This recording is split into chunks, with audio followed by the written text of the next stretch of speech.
Hey guys, it's Real Low Bermuda here, bringing you another lawn care video. In today's video I'm going to show you how to sharpen your reel mower using a method called backlapping that anybody can do at home. And then I'm going to bring you along for today's mow. Let's roll that intro.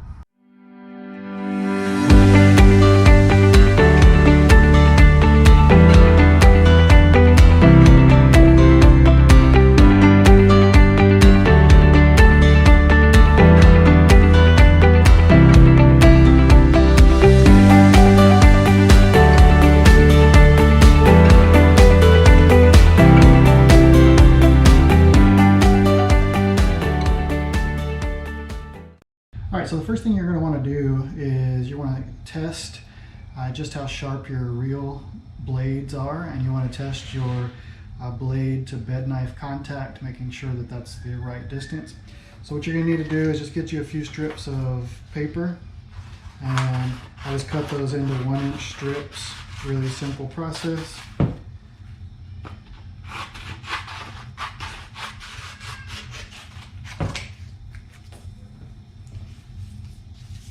The other items you're going to need today would be some sort of backlapping compound, and this can be bought on Amazon. This is actually the backlapping compound that came with my Fiskars sharpening unit, and I just never have bought any new stuff. You can buy different types of grit. Ultimately, like what this is sandpaper. It's liquid sandpaper, and so you can buy really gritty, or you can buy really fine. And you can also do just like you would when you're sanding something. You would start out gritty, and then you would put a new coating of medium level and then a new coating of fine to get those reel blades really sharp.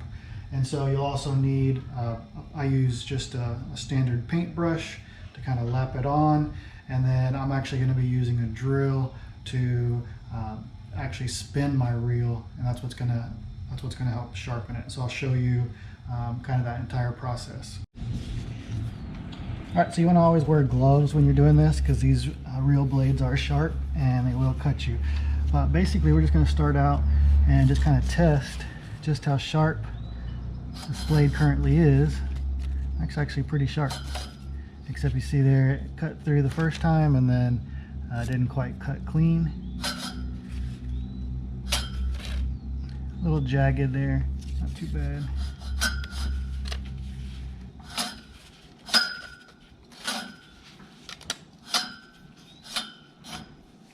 So overall, that's actually not too bad.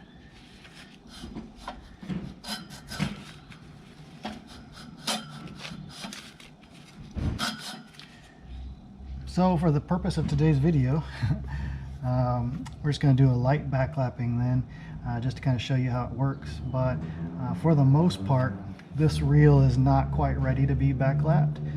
It's cutting pretty clean.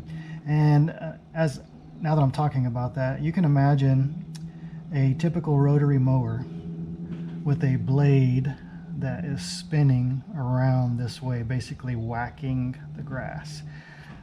If you've ever felt that blade, even right after it's been sharpened, it's not very sharp, and it makes you wonder, like, how in the world does that even cut grass?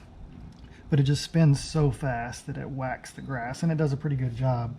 There's no way you'd ever get a clean cut like that with a rotary mower, and this is with a somewhat dull blade. And so what we're going to do now is show you how to go through the steps of backlapping that reel.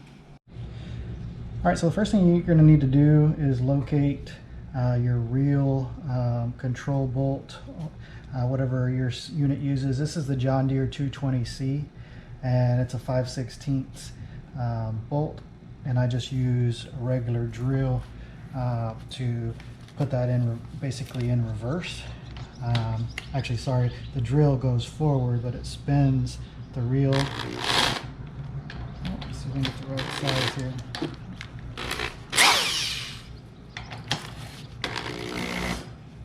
So I'll bring this camera around. So you can see as I turn the drill in regular forward speed, it makes the reel go in reverse, and that's the way you want to backlap.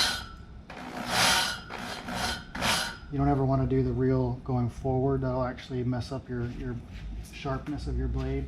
And ultimately what you're going to do is you're just going to take a paintbrush, dap it dip it in the backlap, and then you'll just paint it on that reel.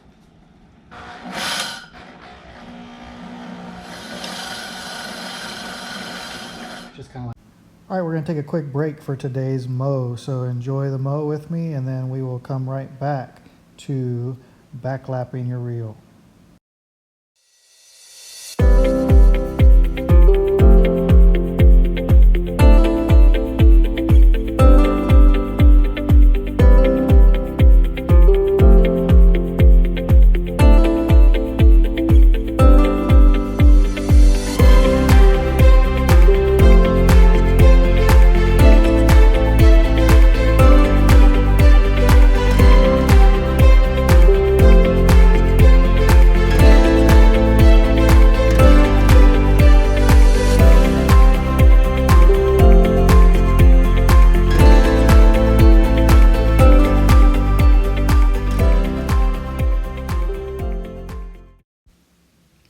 All right, so we're going to get ready to backlap the reel, and this is the backlapping compound.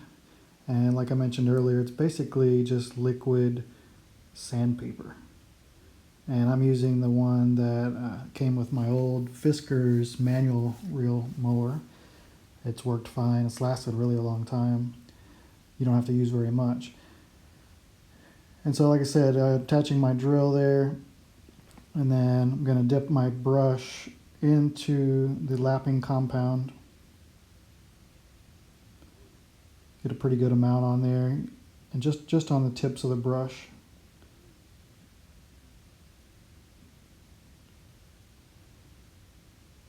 And some people will spread it on before they start to turn it. I find it's just easier and more efficient to go ahead and start the reel spinning before you paint it on. You can see my cut up paper still back in there.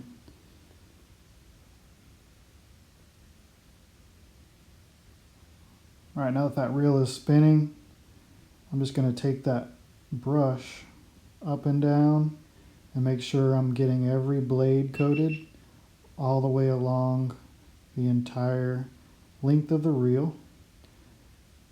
And I have an 11 blade reel, so making sure I'm getting all 11 blades nice and coated.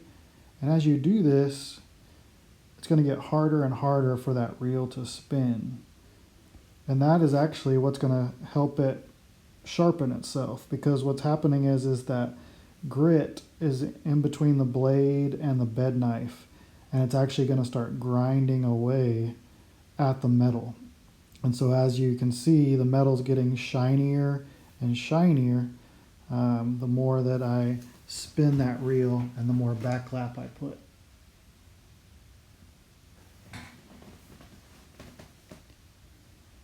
And so I'd say, typically about 2 minutes is sufficient to just keep that reel spinning. You'll notice that the sound will get quieter and quieter as the metal sort of wears away and sharpens itself. And that's kind of what you're listening for. You're waiting for that, it's really, really stiff, and then it's going to get a little bit smoother to where eventually that reel is running just nice and smooth. I'd have the audio going, except there was a recycle truck driving by, and then some neighbors next door were doing some work, and so sorry for the voiceover, but it just wasn't possible to have the audio on right now.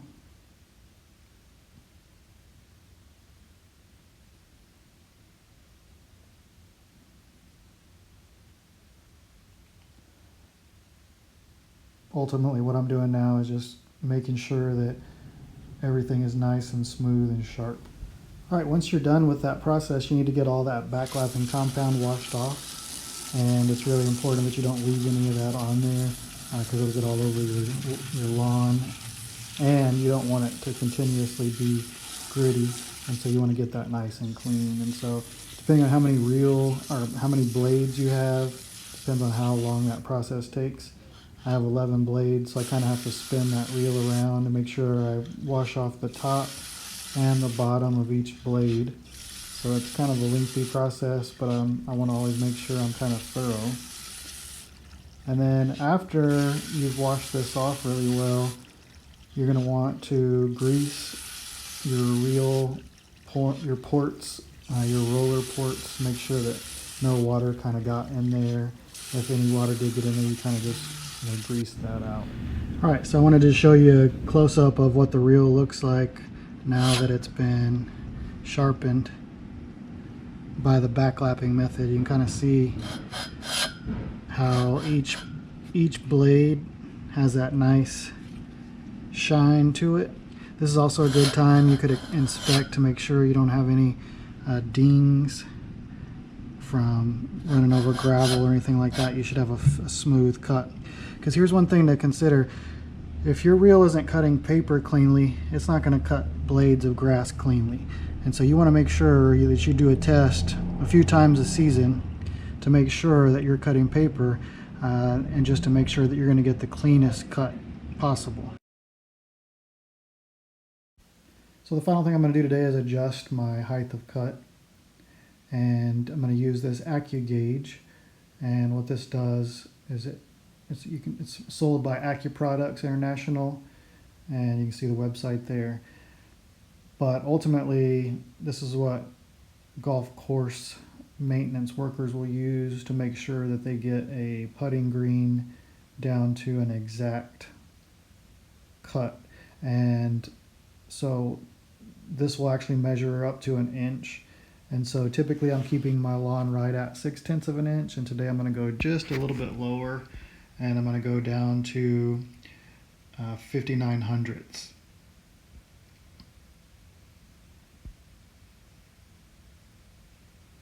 And so it's important to measure both sides of the reel, and this particular reel mower has adjustments on both sides, and so you have to loosen up both bolts and then make your adjustments and then tighten those back down. So right now I'm just kind of seeing where my height of cut is currently at and what adjustments I need to make.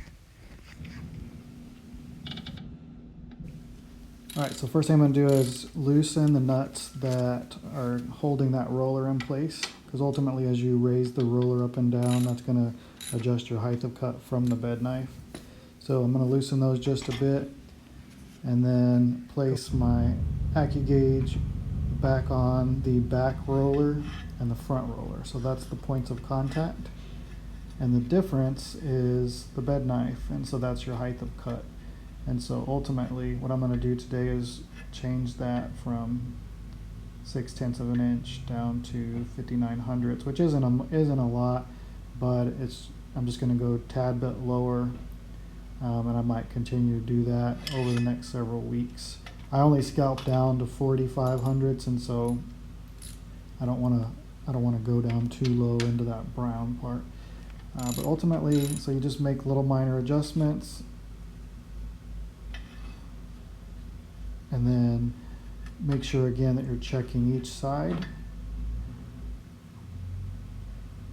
and then kind of double check. So check the left side, then the right side, tighten it down, double check, make sure, because sometimes even when you tighten those bolts down, it's going to move that entire assembly. And so those are just little things to kind of learn as you go. But ultimately that's how you adjust your height of cut on a John Deere 220C, but it's very similar on any other unit. Some units now are much easier. They actually just have a lever and actually a dial where you don't have to do all this. But if you want an exact height of cut, this is all right, we'll do one final check. Nice and clean cuts all the way down. Done.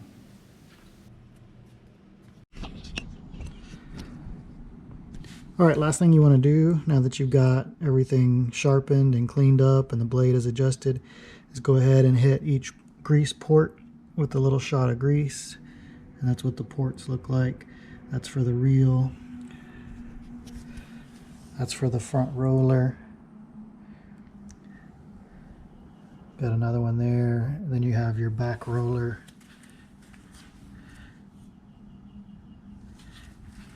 You've even got some for your controls up here. Back roller assembly again. And then even got some down low. So lots of different places to make sure that you're hitting, get all those greased up. And if you've never used a grease gun, I'll show you just a quick shot here of how that works. But ultimately, you're just going to put that down on that port, give it a couple quick shots. Not like that. That's what happens when you're trying to hold the camera with one hand and the gun with the other. Not sure if that's going to stay on with one. This is the grease that I'm using in my grease gun. It's a actual John Deere SD multi-purpose grease.